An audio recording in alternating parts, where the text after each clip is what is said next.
There's a beautiful quotation that says, if we are going to speak, we should add value to silence. If we are going to say something to someone and disrupt the silence, the quotation says, make sure to re-examine what you're about to say to ensure that it adds value to silence. For those of us who sit in silent contemplation and in meditation, it is only when you experience that silence, that ultimate silence, can you truly appreciate the value of it. Sometimes when we talk about being in silence, you would say, Babs or KRISHEN, sometimes I am at home and I sit in silence. And you ask, what do you do then? Well, I just sit and watch TV while I'm reading a book. Or I would just maybe walk in the garden and enjoy some of the beautiful flowers and fruits.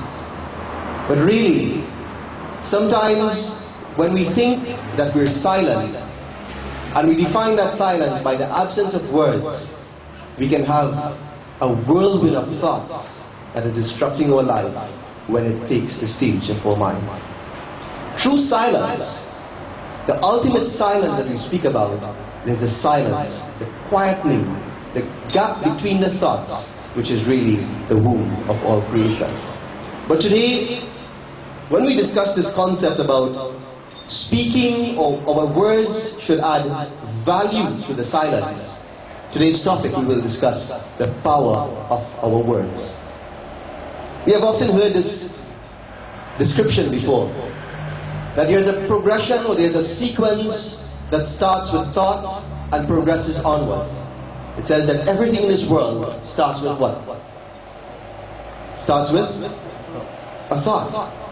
In the Christian scripture, in the Holy Bible, in the good book, it says, in the beginning was the Word, and the Word was with God, and the Word was God.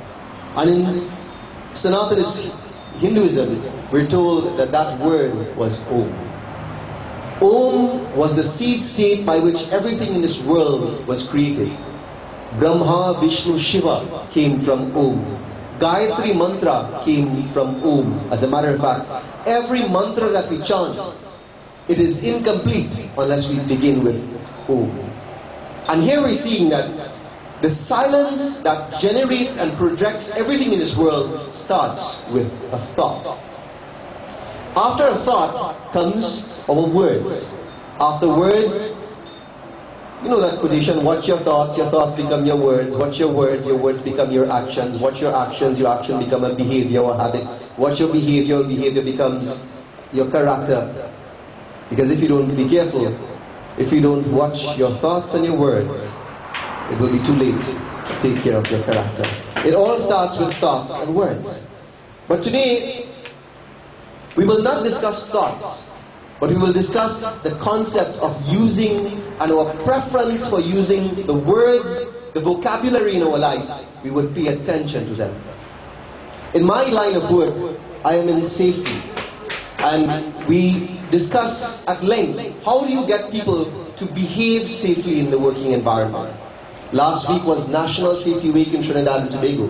And there was a great emphasis on how do you get people to act and behave safely. And one of the progressions of thought says that we belong to a culture in Trinidad that is sometimes very lackadaisical. And we make excuses based on the Trini culture. Isn't that so? And whatever society you belong to, we sometimes say, well, that's part of the culture. And culture is not a bad word. Culture can be a very rich description of our routines. But sometimes when things don't go the way we want them to in the working place, we say, what you could do about that? That is culture. Well, the truth is, you cannot do anything about culture. But we can act on our behavior. We can act on changing behavior. We cannot interfere with people's thoughts because we don't know what they are. We cannot interfere with people's words because we never know what words they are about to speak. But in the world of safety, in the working world, there are behavior modification type programs. Now, why am I sharing this with you? Because from the individual perspective, we also have a choice of what type of words that we choose to communicate with. And in the use of the words in our conversations, and conversations can be many ways. We can converse with other people, and we can also converse with ourselves. Have you ever had a conversation with yourself? And I'm seeing some people smiling. I remember, and I still do it, sometimes I'm driving down the road and there's something that is bothering me, and I will actually speak to myself, or I may be speaking to my God, or I may be having a conversation out loud. And I remember people looking at me when I stop in traffic and they figure, well, I'm mad because I'm talking to myself. And today we have excuses because we have a Bluetooth headset, because people never know if you're talking on the phone or you're actually talking to yourself. But it is a healthy thing to have a conversation with yourself. Isn't that so? If you've never done that, please try. Especially when you're upset, go to a silent place, go to a place where you can have the environment where you're by yourself and speak to yourself. And you would recognize, in whatever negative mood that you're in, even when you're in an ecstatic one, also try going in a remote area and have a conversation with yourself. Say, Krishen, what is this about, man? What is really happening? You're upset. You're saying things to other people out of anger, out of haste. Do you truly mean that? And I'm saying to you, have that conversation with yourself. It is one of the healthiest things that you can do. Because in having a conversation, you are actually reflecting words to your consciousness. When you have a conversation, when you go to a therapist, a psychologist or a psychiatrist, half of our problems come from our own mouth. And you know that half of the solution also comes from our very own mouth.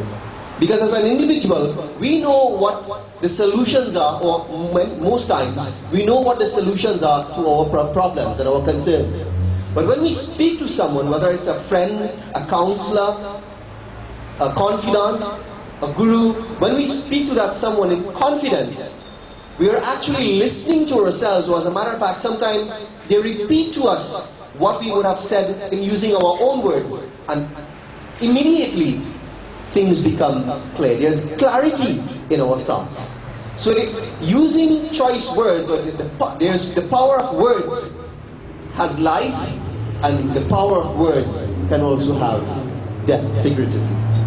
And if you accept what I'm saying to you this morning, if words has the power of life, and if words has the power of death, then should we not choose carefully what type of words we share with other people? But more importantly, what type of words we share and converse with ourselves. Have you ever heard the saying that the human tongue weighs almost nothing,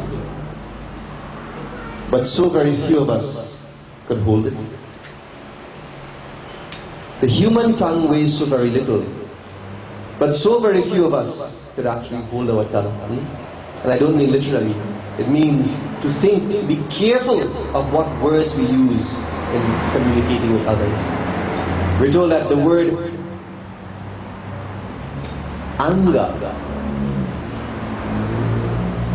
anger is just one letter short of danger. If we get angry, and sometimes in our lives we have a right to be angry, especially when we're dealing with different situations and in trying to have our children with a proper upbringing. Sometimes, or in the workplace, we have a right to be angry, but it does not give us the right to hurt other people. We may have the right to be angry, but it does not give us the right to hurt other people. And like this, Tulsidas is showing us that even the Divine Mother, in living a human episode for us to understand the consequences of losing our cool, losing our composure, and using powerful negative words, there will always be a negative consequence to those who will be impacted by those words, and even by myself. The word that I offer to other people, the consequence of those words will also come back to me.